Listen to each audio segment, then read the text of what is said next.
Le deuxième point, pour vous qui notez, grand 2, notez-le. Grand 2, changement de l'identité de Pierre. C'est ici que les choses vont devenir de plus en plus sérieuses. Les choses vont devenir de plus en plus sérieuses. 2.2, le changement de l'identité de Pierre. Parce que pour réussir cette œuvre, comme je le disais tantôt, Pierre doit avoir l'amour agapao. Or, pour avoir l'amour agapao, il faut que la personne accepte de perdre son amour humain.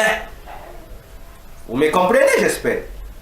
Pour avoir l'amour de Dieu en toi, tu dois éliminer l'amour humain. Parce que l'amour divin ne cohabite pas avec l'amour humain. Non. Il faut qu'il y ait en toi un seul amour qui est l'amour agapao, l'amour de Dieu. Voyez-vous? C'est pourquoi Pierre doit subir un changement d'identité. Or, lorsqu'on parle d'identité, point n'est besoin pour moi ici de rappeler c'est quoi une identité. En un mot, l'identité, c'est ce qui fait de toi, toi. En un mot, c'est ce qui fait que tu sois toi. C'est ta personnalité. Voilà, en un mot. Alors, l'apôtre Pierre était quelqu'un avant de recevoir cette lourde responsabilité. Prenons Jean 18. Plutôt Jean 21, le verset 18. Notre passage de base.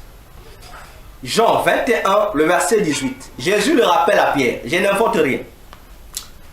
Jésus lui dit, dans Jean 21, verset 18, après lui avoir demandé de paître ses agneaux et ses brebis, Jésus lui dira, en vérité, je te dis, quand tu étais plus jeune, tu te saignais et tu allais où tu voulais.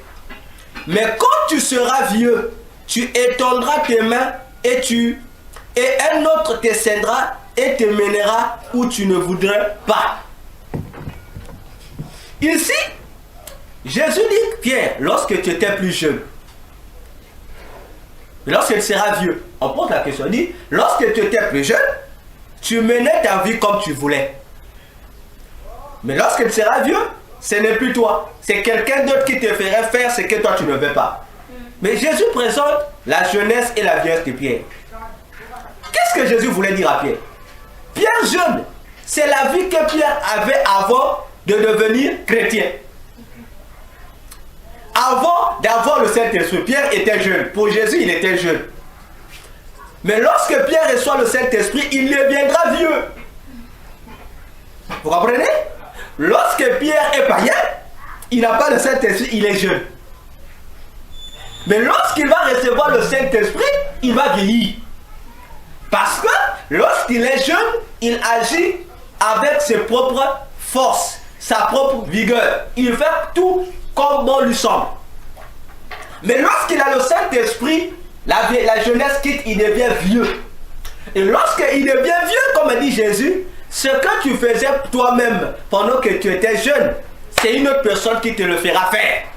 Vous voyez un vieux, voyez-vous un vieillard, comment est un vieillard? Voyez, le vieillard, même pour ses besoins, c'est plus lui qui veut. Même si le vieillard veut aller à gauche, mais c'est lui qui le dirige, l'amène à droite. Le vieillard est obligé de suivre la cadence. Voyez-vous? Or, la personne qui nous rend vieux, c'est le Saint-Esprit. Lorsque tu as le Saint-Esprit, tu deviens vieux. Parce que c'est le Saint-Esprit qui doit te conduire. Tu ne vas plus te diriger toi-même, mais c'est l'Esprit de Jésus qui va maintenant diriger tes pas, qui va te dire ce que tu dois faire, qui va te dire ce que tu dois être. Parce que lui, l'Esprit, est mandaté par Jésus pour te conduire sur les droits chemins de Jésus. Voyez-vous? Alors, Pierre déjà ici est sensibilisé.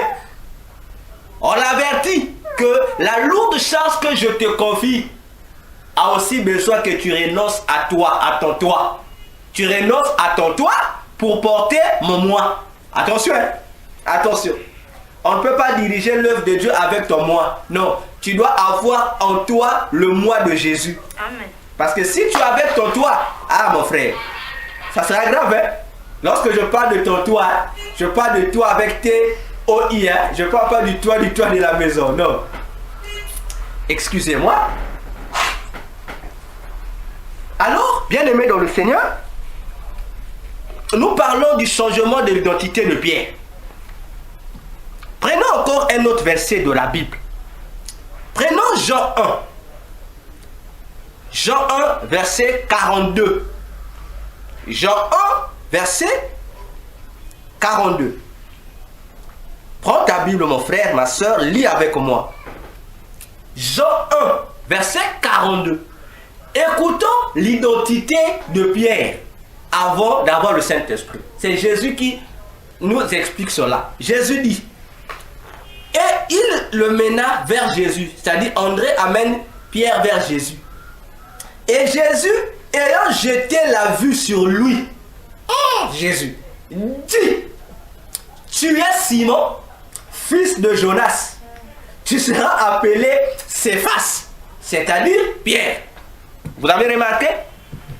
C'est Jésus qui voit Pierre. On dit, ayant jeté le regard sur Pierre. Donc il n'a pas regardé Pierre avec le même regard de tout le monde. C'est un regard. En français, on va dire, Jésus a observé attentivement Pierre. Après l'avoir attentivement observé, Jésus lui dit, on lui rappelle d'abord ce qu'il est. On dit, tu es Simon, fils de Jonas. C'est-à-dire Simon, l'enfant de monsieur Jonas. Jésus lui dit, mais tu t'appelleras, il y a un changement d'identité, Céphas. Et Jésus explique, c'est-à-dire Pierre. C'est Jésus présente l'identité ancienne de Pierre et l'identité nouvelle que Pierre doit revêtir. Attention. Et là, mes bien-aimés dans le Seigneur, revenons sur le mot. Il y a un mot ici que je voudrais que vous souligniez avec moi. Quel est le mot? Le mot, c'est fils de Jonas. Suivez-moi attentivement. Soulignez cette phrase-là. Fils de Jonas. Je rappelle, le Nouveau Testament est écrit en grec. Alors, ici, le mot fils de, d'abord l'expression là. En grec, c'est ouios. Ouios. Bon, ouios. C'est-à-dire, j'ai peint. Ouios s'écrit H. U. I-O-S. H. U. I-O-S. Ouios. En grec, ça veut dire fils de. Jonas. En grec, ça veut dire Ionas. Ionas. Non, Ioannas. Voilà, ça veut dire Ioannas. En grec, Jonas s'écrit ou se dit Ioannas. Ioannas. Je peins. I-O-A-N-A-S.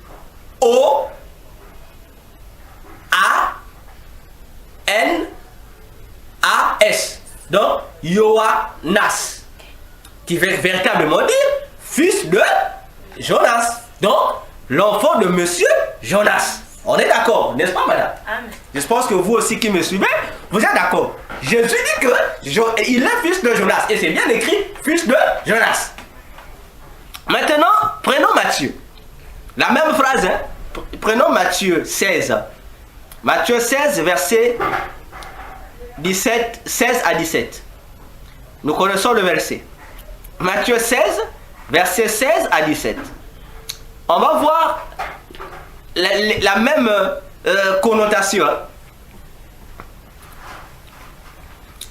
Jésus dit, Simon Pierre répondit et dit, tu es le Christ, le Fils du Dieu vivant. Et Jésus répondit et dit, tu es bien heureux, Simon, fils de Jonas, car la chair et le sang ne te l'a pas révélé, mais mon Père qui est aux cieux. Vous avez remarqué que le sang revient, hein, fils de Jonas. Bien. Maintenant, suivez-moi. Dans Jean 1, 42, Jésus a confirmé que Pierre était bel et bien, le fils de Monsieur Jonas. Mais ici aussi, on a l'impression que c'est la même chose que dit Jésus. Ça, c'est la Bible française qui nous donne. Je ne sais pas aussi si dans la Bible, les autres langues, ça y est aussi. Mais c'est faux. C'est pas ce que Jésus dit. Ah oui. Attention. Ici, Jésus ici révèle encore une autre identité de Pierre pendant que Pierre n'a pas encore le Saint-Esprit. Là-bas, il nous montre que Pierre est un être humain. C'est-à-dire, c'est un fils de l'homme qui appartient à la race d'Adam. Voyez-vous? Or, ici, lorsque Jésus dit encore Simon, fils de Jonas, il ne dit pas fils de Jonas. Ça, c'est une erreur de traduction. C'est pas fils de Jonas. Pourquoi?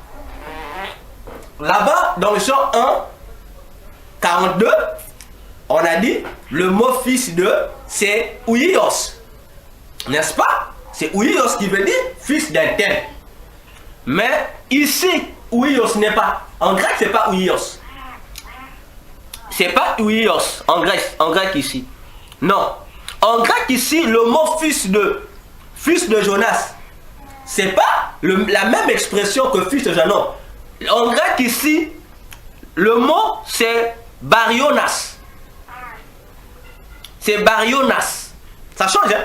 Donc l'expression qui dit fils de Jonas, en grec c'est un mot qui veut dire barionas. Donc Jésus dit à Simon Pierre, il lui dit Simon barionas. Il dit pas Simon fils de Jonas. Attention.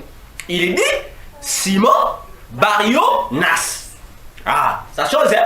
Voilà comment j'ai la rage envers le traducteur. Donc, Simon fils de Jonas et Simon barionas, c'est pas la même chose, hein? Ah oui, parce que barionas en grec, c'est un mot hébreu. Un mot hébreu de Bariona, plutôt c'est un mot araméen, Bariona qui veut dire, ce que je disais autrefois, ça veut dire un bandit, c'est-à-dire un bandit nationaliste, un bandit dans le sens de résistant contre l'armée romaine. Voyez-vous? Donc aujourd'hui on s'appelle des révolutionnaires. Voilà, aujourd'hui on dit les combattants, les révolutionnaires. Donc Jésus dit ceci. Dans Matthieu 16, verset 17, il dit Simon, remplacez le mot, Simon, le révolutionnaire, ou Simon, le zélote, ou Simon, le combattant, voyez-vous, ou Simon, le résistant. Voyez, il dit plus fils de Jonas, attention. Donc, retenez cela très bien. Donc, Jésus révèle que Pierre, avant le Saint-Esprit, a deux identités. La première identité, c'est le fils de ses parents. Deuxième identité, c'est un combattant, c'est un révolutionnaire. Ah oui, c'est un révolutionnaire. Un révolutionnaire social. C'est-à-dire, il lutte pour les libertés et les droits sociaux de ses confrères. En un mot, c'est un patriote nationaliste tout fait. Et Jésus le revint à Pierre. Il dit, c'est ça, c'est des identités. Alors, bien-aimés dans le Seigneur, faisons attention. Je dis, faisons attention ici. Quelles sont les identités de celui qui te dirige? Quelles sont les identités de celui qui te nomme ou que tu appelles ton père spirituel? Ah, c'est ici. Ton père spirituel est là. Ton pasteur. On m'a dit qu'actuellement, dans les pays anglophones, on les appelle des daddies. Voilà, les daddy. Voilà, les noms comme ça, les daddy. Voilà, les daddy, ton père spirituel, ton pasteur. Quelle est son identité?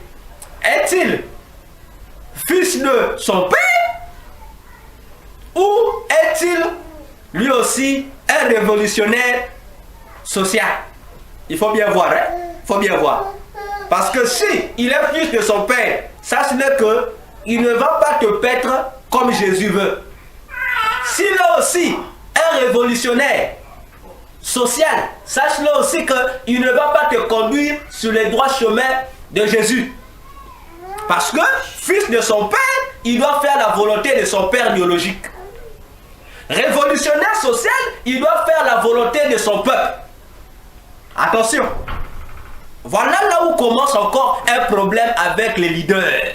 Un problème avec la responsabilité des encadrants spirituels. Des pères spirituels, c'est ici. Si tu ne connais pas l'identité de ton père spirituel, sache que tu vas te retrouver devant un père spirituel, s'il n'est pas charnel, donc c'est un père spirituel qui gère les choses du monde qui n'ont rien à voir avec ce que le Père Jésus attend de lui. Voyez-vous? Simon Kimbangu, eh oui, c'était un leader. Mais il était quel leader? C'était un leader social. Il n'a rien à voir avec l'œuvre de Jésus. Lui, il est venu pour son peuple, pour ses Noirs. Il a lutté pour les Africains. Il n'a pas lutté pour que les Africains soient sauvés en Jésus. Non, il a été bonne chose. Attention. Maintenant, toi, si tu suis Simon Kimbangu, sache-le que, comme a dit Paul, l'homme moissonne, c'est qu'il sème. Si tu suis Simon Kimbangu a semé la révolution physique pour les bien-être physiques. Sache-le aussi, en retour, Jésus a dit, toutes choses passeront. Donc, et toi, et Simon Kimbangu, vous allez passer. Eh oui, vous allez passer. Et passer. Je dis, je répète, tu suis un visionnaire spirituel, mais qui est révolutionnaire ou encore qui continue à satisfaire les passions de son père biologique. Sache-le que le frère, tu es mal barré. Tu croirais être conduit sur le chemin de Dieu, mais on est en train de t'égarer. Mahomet, leader spirituel, mais il est fils de son père, Abdallah. Attention, j'ai dit Mahomet. Bon, pour les Arabes, Mohammed, le prophète de l'islam, il est apparu pour dire qu'il est un leader spirituel. Mais attention, lorsque nous l'avons vu dans la loupe de Jésus, on a compris que Mahomet était un leader spirituel qui n'avait rien à voir avec Jésus. Mais lui, il satisfaisait les ambitions de son père, Abdallah. Attention, Abdallah veut dire, que les imams viennent me contredire. Abdallah veut dire Abba, serviteur, Allah. Donc, Abdallah veut dire serviteur d'Allah. Maintenant, je pose la question aux imams. Fâchez-vous si vous voulez vous fâcher. Mahomet ne peut pas être le sauveur du monde. Parce que Mahomet amène les gens à Allah. Or, le Dieu de la Bible que vous prétendez servir, que Mahomet a prétendu servir, il n'est pas Allah. Il est Jésus. Amen. Donc, si Mahomet, au lieu d'amener les gens à Jésus, amenait les gens à Allah, et nous savons que Allah est le Dieu des ancêtres de Mahomet, le Dieu de la famille de Mahomet, de sa tribu, les Koresh. Donc Mahomet n'est pas un digne leader pour les chrétiens, ni pour même le païen, parce qu'ils n'auront pas service ni aux chrétiens, ni aux païens. Attention, qui est le leader qui te conduit? Eh oui, si on te ramène à la tradition de tes ancêtres, sache que tu es garé. Quelle est l'identité du leader, mes frères, mes soeurs, qui est en train de vous conduire? Attention, réfléchissez. Moi, je monte. Alors, l'effet pour Jésus, dans l'élevé Pierre, dans sa peau de fils de Jonas et de Barionas, c'est-à-dire des résistants, Jésus a désorienté la vision de Pierre. Il lui dit Pierre, là maintenant Pierre, tu vas paître mes brebis. Ce ne sont pas les brebis de Pierre, ce ne sont pas les agneaux de Pierre, mais les agneaux et les brebis de Jésus. Amen. Donc Jésus embauche Pierre pour que Pierre fasse son travail. Mais Pierre doit paître par rapport à quelle base? On lui dit le verset 18, Jean 21, 18, quelqu'un va t'orienter. C'est-à-dire, tu vas diriger mon peuple. Tu vas diriger mes pasteurs. Tu vas diriger mes brebis. Selon les directives qui te seront données par le Saint-Esprit. Amen. Ah, c'est ici qu'il y a un problème. Pierre qui était zélé pour la révolution politique. Comme plusieurs pasteurs le disent aujourd'hui, il faut que ça change dans les églises. Il faut que ça change, pasteur. S'il te plaît, pour le développement de ton pays, c'est bien. Mais quelle est l'orientation qui t'a été donnée pour paître les brebis et les agneaux de Jésus? Parce que paître, c'est les conduire vers un endroit où Jésus les attend. N'est-ce pas? Donc, tu dois conduire et les brebis, et les agneaux, les visionnaires, et leurs membres d'église vers un bon port. Parce que c'est vers cette direction que se trouve leur véritable alimentation. Et c'est là que Jésus va les rencontrer. Amen. Bon, si au lieu de les amener là-bas, vous les limitez dans les responsabilités sociales, vous les limitez dans les conflits sociopolitiques du développement de nos pays. Attention! Attention! Parce que aujourd'hui, dans les églises, disons-nous la vérité, nous avons plus de chrétiens qui se soucient des besoins sociaux, du développement de leur pays, plutôt que de leurs besoins spirituels et de leur développement spirituel. Ils sont nombreux dans les églises. Ils sont là dans l'église, mais ils n'ont plus la passion de Jésus. Leur passion, c'est seulement que leur situation sociale change. Ah, mes frères. Ah, Pierre, qui t'avait demandé d'accepter? Madame dit non, Jésus, je t'aime, mais je refuse de paître. Parce que si tu acceptes de paître, ça veut dire Pierre, tu dois perdre le goût du patriotisme que tu as. Ton patriotisme là doit être converti pour le patriotisme d'en haut. Voilà pourquoi je comprends. Paul disait dans Colossiens 3, 1 à 3, affectionnez-vous aux choses d'en haut, d'où Jésus est assis à la droite du Père. Amen. Il y a une différence. Tu es citoyen, c'est bien. Tu aimes ton pays, c'est bien. Alors, entre les besoins de Jésus pour ton pays et les besoins des révolutionnaires pour ton pays, quels sont les besoins qui sont plus importants? L'Amérique est développée, mais est-ce que l'Amérique est sauvée? Ah, c'est la question qu'on doit se poser aujourd'hui. Le Dubaï là, tout le monde veut Dubaï, tout en Afrique, Dubaï. Un pays où tout est presque construit en or. Oui, c'est bon ce pays. Oui, il y a de l'or partout. Mais la question qu'il faut nous poser, est-ce que les habitants de Dubaï sont-ils sauvés? Il y a révolution économique, oui. Révolution sociale, oui. Développement, oui. Émergence, oui, c'est bien. Mais tout ça, ça relève du plan physique. Mais spirituellement, comment sont ce pays-là? Comment sont ces habitants-là spirituellement? Comment sont-ils? Ah, voilà la stratégie du monde des ténèbres. On vous donne le développement physique, mais le développement spirituel vous sont privés. Alors, quel développement voulons-nous? Développement de Dieu ou développement de Satan? À Pierre de réfléchir. À Pierre de réfléchir. Jésus amène Pierre à se démarquer du patriotisme physique pour le patriotisme céleste.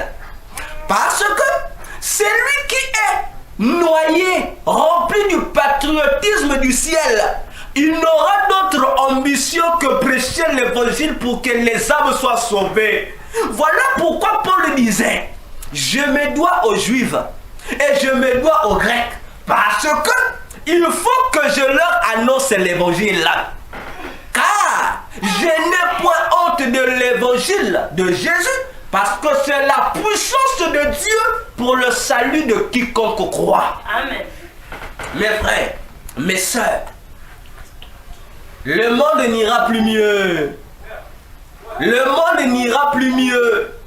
Eh oui, combien même nous aurons l'impression que le mieux en question est là, mais ça ne sera qu'un mieux provisoire, un fait semblant du mieux, parce que le mieux n'existera plus, car le monde est en train de partir à sa fin, à sa destruction. Attention, je dis attention à l'église. Vérifions les identités des pères qui nous conduisent là. Hein? Ton Pierre là, faut voir son identité. Il a quelle nature lui?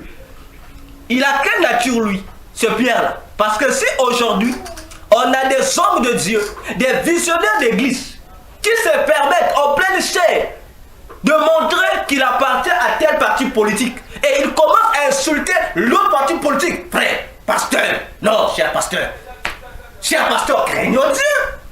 Si tu appartiens à la gauche, ou tu es républicain, ou je ne sais pas si tu es démocrate, mais garde ça pour toi. Ça, lorsque tu sors de l'église, on va faire ça là-bas. Mais tu ne viendras pas à l'église pour dire aux gens, moi je suis de tel parti politique, les tels partis politiques n'a pas. Et vous permettez même en pleine église, vous les pasteurs révolutionnaires, de dire aux enfants de Dieu, dans les églises, d'aller voter pour tel parti politique.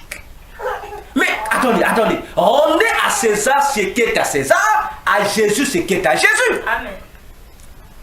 Bon, imagine-toi, pasteur. Et je comprends pourquoi il y a des conflits dans les églises aujourd'hui. Ce ne sont pas des conflits spirituels, ce sont des conflits charnels. C'est la guerre des visions politiques dans nos églises. Parce que le leader de l'église, il est républicain. Bon, l'ancien de l'église est démocrate. Bon, lorsque le pasteur vient à la chaire, il vote les républicains. Bon, l'ancien, lorsqu'il passe aussi, il vote les démocrates. Alors, au lieu d'annoncer l'évangile qui va sauver les vies, c'est devenu la guerre des opinions. Donc, on a rejeté l'évangile, c'est maintenant deux baryonymes qui sont en train de se combattre. Parce qu'ils veulent le développement du pays. Mais où est l'évangile? Église, faisons attention. J'ai dit faisons attention. Parce que il faut qu'on comprenne pourquoi tu as été établi par le Seigneur pour paître son peuple. Pourquoi tu as reçu le ministère que tu as? Pourquoi? Attention. Paul disait encore, je suis juif de nature. J'ai aussi cette passion-là qui brûle en moi, de voir mon peuple évoluer sur le plan physique, de voir aussi mon peuple être restauré physiquement. Mais il dit, mais à cause de l'évangile, je suis obligé de les laisser comme ça. Je me préoccupe d'abord de l'évangile. Attention. Attention. Voyons-nous. Parce que lorsque tu es fils de ton père, tu sais les valeurs de ton père ou tes traditions, ou encore tu es révolutionnaire, combattant, militant de la liberté et des droits humains, sache-le que ce sont tes propres efforts qui fonctionnent. C'est ta propre intelligence qui agit. Ce sont tes réflexions qui font l'affaire. N'est-ce pas? Mais lorsqu'on vient voir Pierre, Jésus lui a dit, Jésus a dit à Pierre, on lui a changé de nom. Lui qui était Simon, on lui donne le nom de Pierre, c'est-à-dire Céphas. Mais pourquoi Jésus lui change de nom? Parce que Pierre, plutôt Simon, son nom Simon signifie solitude ou désert. Donc Jésus, lorsqu'il a vu en Pierre que malgré ses courages en tant que combattant, il a vu, il était courageux, il était zélé pour combattre pour la libération de son pays, pour combattre les Romains. Il était zélé, en tout cas, il n'avait pas peur. Malgré ça, physiquement, il était, comme on dit, en lingala, azalaki elombe. Mais Jésus, lorsque Jésus a vu Pierre spirituellement, il voyait que Pierre était dans le désert. Donc ça veut dire que peu importe les efforts physiques qu'il pouvait faire, Pierre n'aidait pas son peuple à obtenir la vraie bénédiction qui vient de l'Éternel parce qu'il était un désert. Qu'est-ce qu'un désert peut offrir à quelqu'un? Rien. Et c'est comme ça que sont plusieurs chrétiens, plusieurs hommes d'église, plusieurs pères spirituels. Ils sont comme ça. Vous le voyez courageux, vous le voyez renommé, vous le voyez, il a beaucoup d'argent, vous le voyez. Mais lorsque Dieu le voit, Dieu voit que c'est un désert pur et simple. Donc tout ce qu'il dit là, tout ce qu'il fait là, ce n'est que de la poudre aux yeux. C'est rien, ça n'apporte rien de Dieu aux gens. Donc il est inutile aux yeux de Dieu. Et Dieu dit non, non, non, non. Je dois changer Pierre d'état. Je l'enlève de l'état désertique pour faire de lui une pierre. Et son nom, Pierre, ça veut dire, bon, en grec, hein, Petros, ça veut dire un caillou. Voyez-vous? Donc on l'enlève de désert, on fait de lui un caillou. Attention, un caillou. Or, nous savons que le caillou est utilisé. Le caillou est utilisé pour quelque chose. Le caillou est utilisé pour la construction. Oui, pour la construction. Limitons le mot construction. Ce n'est pas le caillou qui quitte son endroit, sa carrière. Le caillou ne quitte jamais sa carrière pour aller se retrouver dans une maison. Non. Ce sont des gens qui viennent se servir du caillou pour l'amener là-bas afin que le caillou soit utile. Voilà pourquoi je répète. Dans Jean 21, verset 18, on a dit à Pierre, ce n'est plus toi qui feras les choses. Tu seras sous direction de quelqu'un d'autre. Parce que lorsque tu deviens Pierre, ça veut dire que Pierre, toi, tu n'es plus Simon. Simon, fils de son père, c'est un désert, il est inutile aux yeux de Dieu. Simon, le combattant, il est inutile aux yeux de Dieu. Celui qui est utile, c'est celui que Jésus nomme Pierre. Amen. Parce qu'en tant que Pierre, il va t'utiliser lui-même pour que tu serves à la construction des vies. En un mot, de désert qu'il est, Jésus fait de lui une source de vie. Jésus fait de Pierre un instrument vivant. Donc il était mort. Et on fait de lui un instrument pour la vie. Donc il doit être un promoteur de la vie. Mais pas de n'importe quelle vie. De la vie qui vient de Jésus seul. Amen. Voilà le changement de la destinée de Pierre. On change sa destinée automatiquement. Mais aujourd'hui, dans les églises, nous avons des pierres changées et revenues au point de départ. Donc ils ont été changés de désert en pierre, mais eux-mêmes sont redevenus des déserts. Chaos total. Et voilà le danger qui guette les églises d'aujourd'hui. Et les églises du futur. Je répète encore.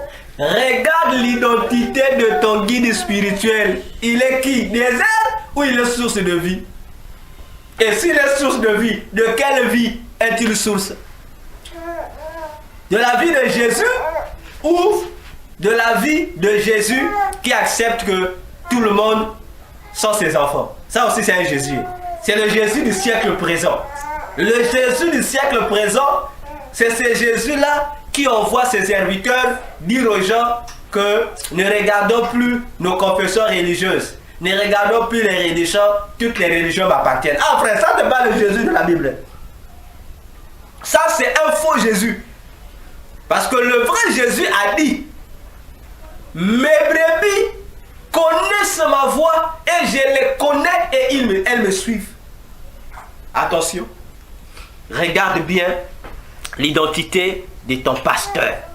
Regarde bien, est-il transformé ou il est toujours de désert?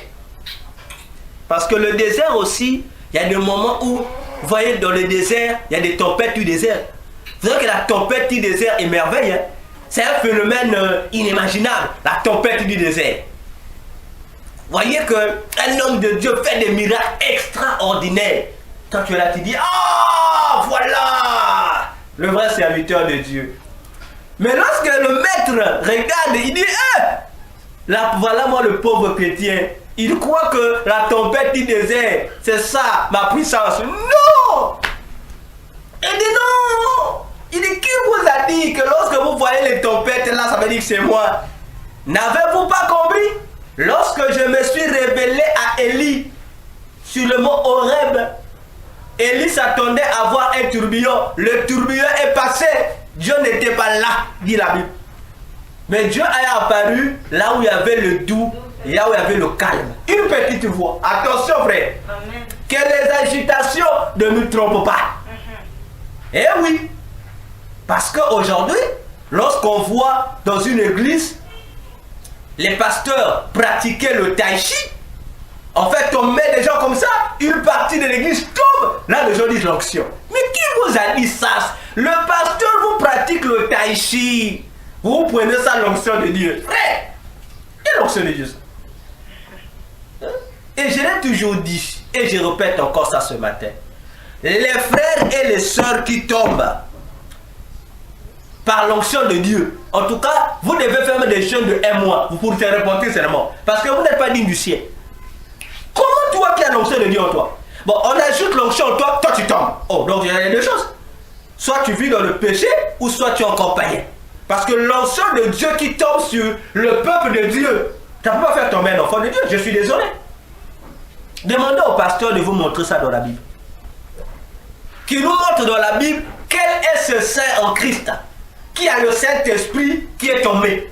Il n'y en a pas. On voit qu'il n'y a que des païens qui sont tombés. On ne voit pas. Mais vous, on vous fait tomber, l'onction t'a fait tomber. Mais si l'onction te fait tomber, donc tu es païen. Oui, tu es païen. Combien même on nous dit, soyez remplis du Saint-Esprit, Ephésiens 5, 18. On nous demande d'être remplis. Imagine-toi un peu, l'onction te remplit. Bon, tu ne tombes pas. Bon, la petite goutte d'onction que le fameux pasteur te déverse te fait tomber. Ah, mon frère, non, réfléchissons. Non, réfléchissons un peu. Voyez-vous, donc on vous fait pratiquer l'occultisme puis dans les églises qui vous font tomber. Donc on vous envoûte. Et l'envoûtement là saisit ton esprit. Ça dénonce le Saint-Esprit et toi tu tombes. Donc lorsque tu tombes, on comprend que c'est le Saint-Esprit qui sort de toi. Le Saint-Esprit sort. Il dit, hey, la personne n'a pas compris. Le Saint-Esprit sort. Voilà pourquoi tu restes, tu tombes. Voilà, tu tombes pour rien. Voyez-vous, faisons attention. Le désert aussi a son spectacle. Hein? Ce sont les spectacles du désert. Faites attention. Le désert présente aussi des beaux spectacles, le désert. Ah oui, oui. Mais si tu te contentes du spectacle du désert, tu mourras au désert. Tu mourras au désert. Voilà pourquoi il faut que tu cherches là où il y a Pierre. Parce pour que Pierre puisse t'emmener vers l'eau de la vie. Voilà pourquoi il fallait que Jean-Baptiste apparaisse dans le désert. Pour parler au désert. Pour que les gens qui étaient dans le désert viennent. Pas lui, le voir, mais qu'il les conduise vers le Jourdain. Parce que le Jourdain veut dire, le mot Jourdain veut dire celui qui descend. Or, lorsque nous voyons le Jourdain, il n'y a eu qu'une seule personne qui est descendue dans le Jourdain. C'était le Saint-Esprit. Attention. Attention. Si ton conducteur ne joue pas le rôle de Jean-Baptiste, venir enlever les gens dans le désert pour les amener dans le Jourdain, sache que frère, toi tu vis au désert et tu n'as pas la vie. Attention. Attention, attention. Attention, attention. L'église de Jésus doit militer pour les droits d'abord du ciel. Inviter les gens à une révolution mentale. Je dis bien à une révolution mentale, c'est-à-dire les bons révolutionnaires aux yeux de Dieu, ce n'est pas celui qui s'autoproclame. Non, non, non, moi je suis je suis Sankara ressuscité. Ah, capitaine. Ah, mon capitaine. Ibrahim Traoré. Tu es Sankara ressuscité? Merci. Mais la question que je te pose, mais après son assassinat, où est parti Sankara? C'est la question qu'on doit se poser. Ça veut dire que tu nous fais comprendre que tu suis les mêmes voies que Sankara. Pas de souci. Pas de souci. Ce n'est pas étonnant, hein? Sankara a refusé de travailler sous les puissances impérialistes. Il a refusé la France, il a refusé les États-Unis, il a refusé tout ce monde. Bon, toi tu es venu, tu as refusé la France, mais sous prétexte que ce sont les impérialistes, qu'il faut que ton pays soit géré par toi-même. Mais malheureusement aujourd'hui, tu es allé te vendre auprès de la Russie. Ah là, il y a un problème, les Africains. Réveillons-nous, parce que nos révolutionnaires, en fait, nous trompent. Donc on vous met en erreur. On vous pousse à haïr certains peuples sous prétexte qu'eux, ils vont vous amener dans le bonheur. Mais enfin, ils vous enfoncent encore dans le malheur. Pour dire aux gens, le bon révolutionnaire social, c'est celui-là qui invite son peuple au changement de mentalité. Attention, changement de mentalité par rapport à Jésus et non par rapport à vos devises nationales. Non. À cause de l'égalité là, la devise de l'égalité là, la France a validé l'homosexualité. Faisons attention. Parce que les devises de nos pays, ce sont que des pièges pour aider le mal à régner dans nos pays. L'égalité, unité, fraternité, égalité. Bon, l'égalité veut dire aussi que les prostituées, aujourd'hui, la prostitution dans plusieurs pays européens est devenue un métier accepté. Donc les prostituées aujourd'hui sont aussi désormais gérées par l'État. Oh, le monde. Aujourd'hui, le cannabis est devenu aujourd'hui autorisé. Le monde. Aujourd'hui, les PD, les homosexuels, aujourd'hui, ils ont un statut désormais dans les constitutions des États. On dit que c'est normal. D'ailleurs, l'ONU qui gère les populations mondiales, les droits de l'homme, l'ONU, qu'est-ce que l'ONU a dit? Que désormais, c'est maintenant une normalité pour les homosexuels d'être homosexuels. Bon, tout ça à cause des devises de nos pays.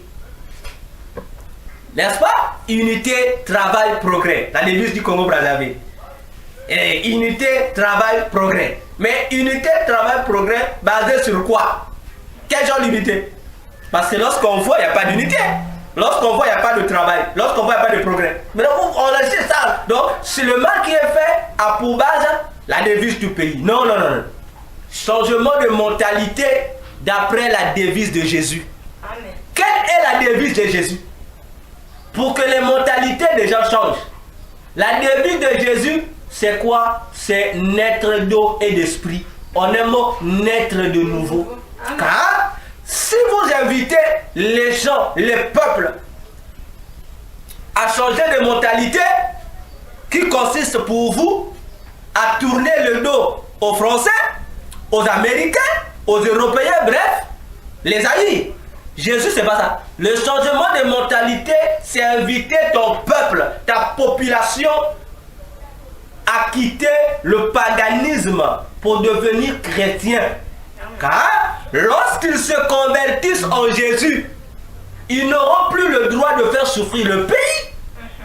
Oui, lisons un peu la Bible. Prenons Romains 12.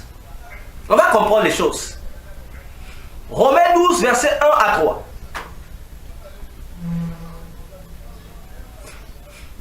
Romains 12, versets 1 à 3. Paul dit: je vous exhorte donc, mes frères, par les compassions de Dieu, que vous offriez vos corps en sacrifice vivant, saint, agréable à Dieu, ce qui est votre raisonnable service. Et ne vous conformez point à ce présent siècle, mais soyez transformés par le renouvellement de votre entendement, afin que vous éprouviez quelle est la volonté de Dieu, bonne, agréable et parfaite. Voilà ce que c'est le changement de mentalité. Amen. Si on a un président de la République qui est véritablement chrétien, je dis véritablement chrétien, ce président ne va pas faire souffrir son peuple. Amen. Parce qu'il va diriger sa nation avec le cœur de Dieu. Il va diriger sa nation avec la crainte de l'Éternel. Voyez-vous? Et la crainte de l'Éternel va empêcher le président de signer des pactes mafieux, de faire des clauses sociopolitiques mafieuses. Ça, il ne va pas faire ça parce qu'il va faire les choses dans la transparence. On n'aura pas de président qui va vendre nos pétroles pour leur propre intérêt afin de faire souffrir leur peuple. Non. On n'aura pas de président qui va prendre le pouvoir par coup d'État, sous prétexte d'aider le peuple. Mensonge. Quel est le président qui a pris le pouvoir par coup d'État et qui a été au service du peuple? Lequel? Citez-le-moi, si vous le connaissez. Voyez-vous? Déjà, si tu prends le pouvoir par coup d'État, ça veut dire que tu n'es pas digne devant le peuple. Si vous voulez, on peut les citer. Tous ces présidents qui ont pris le pouvoir par coup d'État, quel avantage ont-ils donné au pays? Sinon que le taux de malheur est développé par rapport au bien qu'ils ont fait au pays. Église, frère, toi qui es encore là motivé, je suis révolutionnaire, frère. Mais tu es révolutionnaire, tu es dans quel cas? Ta révolution là a quelle étiquette? L'étiquette de Jésus ou l'étiquette du monde ou du patriotisme? Église, Pierre doit changer de motivation. Sa motivation de résistant a été changée. Il doit devenir un encadreur qui doit amener les gens à Christ. Si nos partis politiques étaient de vrais chrétiens, mais certains conflits, certaines mutineries qui se font là, des tueries qui se font là, n'aura pas lieu. Je vous assure, n'aura pas lieu. La dictature n'aura plus sa place dans nos pays si nos dirigeants étaient véritablement des chrétiens. Je vous assure. Je vous dis la vérité. Parce qu'ils vont agir en conformité avec la parole de Dieu. Ils sauront que ça, je ne peux pas faire. Ça, je ne peux pas autoriser. Et là, nos pays iront de l'avant sans effort. Amen. On n'aura pas besoin de multiplier des congrès. On n'aura pas besoin de faire des coups d'état constitutionnels. On n'aura pas besoin de modifier des constitutions jour après jour. Parce que toute cette tracasserie-là, modifier la constitution, n'a jamais profité au peuple. Ça ne profite qu'à l'individu qui la modifie pour ses propres intérêts. Or, lorsqu'on est en Christ, la parole de Dieu dit, tous ceux qui sont en Christ, il dit, nous sommes un. Voilà la vraie unité. Puisque nous sommes un, Actes des Apôtres chapitre 2, du verset 40 jusqu'à la fin montre comment vivaient les disciples de Christ. Il dit, personne n'avait quelque chose là-bas qui lui appartenait en propre. Il vivait dans le principe du bien commun. Il n'y avait pas le faux principe, non, chacun pour soi, Dieu pour tous. C'est un principe qui n'existe pas dans le christianisme. Dans le christianisme, c'est Dieu pour tous. Point barre. Il n'y a pas non, chacun pour soi, Dieu pour tous. Non, non, non, non. Le chacun pour soi n'existe pas dans le corps de Christ. Parce que le corps de Christ fonctionne avec le principe que tous nous sommes un. Là, le partage des biens du pays doit se faire à part égale. Amen. Chacun reçoit sa part. Voilà le vrai changement de mentalité. Voilà la vraie révolution qu'il faut faire. Et non d'embrayer le peuple. Alors, où sont nos pasteurs? Dans quel camp?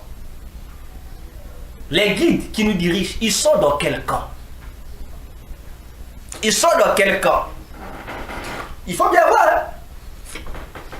Voyons-nous, pour dire ici, bien-aimés dans le Seigneur, nous devions faire attention. Je dis bien très attention. C'est ici que je m'arrête pour aujourd'hui. Et le dimanche prochain, nous allons voir 2 autres points qui nous restent pour finir avec cet enseignement sur l'intimité avec Christ. Vous savez, un jour, pendant que Jésus se tenait devant Pilate, Pilate posait toutes les questions et lui a osé dire à Jésus, j'ai le pouvoir de te sauver, de te libérer, tout comme de te condamner. Donc il faut me parler. Jésus l'a regardé, il a dit à Pilate, tu n'as aucune autorité sur moi. Si aujourd'hui je me présente devant toi, ce n'est pas ton autorité à toi. C'est parce que il faut que j'accomplisse ce qui doit être accompli. Sinon, il dit, je demanderai à l'armée là, à mes multiples ordres de son pour venir intervenir en ma faveur. Je n'ai même pas besoin de toi. Vous comprenez un peu? Il dit, mon royaume n'est pas de ce monde. Il a plein, mon royaume n'est pas de ce monde. Sinon, j'ordonnerai à mes anges de venir combattre. Vous comprenez, Église? Pour te dire, comment gères-tu ton intimité avec Christ? L'homme de Dieu qui t'encadre. Et toi, l'homme de Dieu qui encadre les brebis, plutôt les brebis ou les agneaux de Jésus. Comment est ton amour, ton intimité est comment? Est-ce agapao ou philéo? Jésus t'attend à la dimension d'agapao, à la dimension où, dans laquelle, plutôt, tu dois réaliser que tu ne vis plus, que tu ne vis que pour paître les brebis et les agneaux de Jésus. Là, tout ce que tu dois faire, c'est pour eux, afin que le ciel soit heureux. Donc arrêtons, lorsque tu enseignes le peuple, arrêtons les divertissements. Arrêtons d'enseigner pour plaire au peuple. C'est pourquoi il est important, comme disait un homme de Dieu, de reconnaître les serviteurs de Dieu. Oui, c'est important. Sachez comment reconnaître les serviteurs de Dieu, les vrais. Sinon, tu risques de te retrouver avec un Pierre qui n'a pas le Saint-Esprit. Il va se dire leader, mais c'est un désert. Il ne peut pas te donner la vie que Jésus veut que toi tu aies. Alors, bien-aimés, examinons-nous. Examinons notre amour. Il n'y a pas un seul chrétien au monde qui dit qu'il n'aime pas Jésus. Il n'y en a pas. Tous ceux qui se disent chrétiens, ils te disent tous j'aime Jésus. Donc le problème, à quel niveau aimes-tu ce Jésus? Oui, à quel niveau aimes-tu ce Jésus? À quel niveau? À quel niveau? Si le pasteur n'est plus capable de condamner les péchés dans l'église d'un frère ou d'une sœur, parce que ce frère ou cette sœur, comme on dit, ce sont des grands poissons de l'église. Pasteur, à quel niveau toi tu aimes Jésus, toi? S'il y a des frères et des sœurs qui craignent désormais le pasteur, si Jésus est recalé au second plan au profit des frères et des sœurs que nous sommes en train de diriger, frères et sœurs, si c'est ainsi, quel niveau d'amour avons-nous à l'égard de Jésus?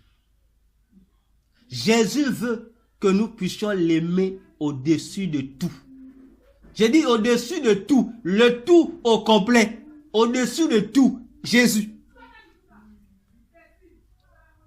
Est-ce que sommes-nous capables d'amener notre amour de Jésus à cette dimension où on te dit, je fais un choix entre Jésus ou la famille.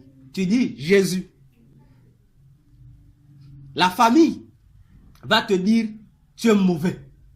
La société te dira aussi, tu es mauvais. Mais Jésus dira, tu es bon. Parce que tu as fait un choix.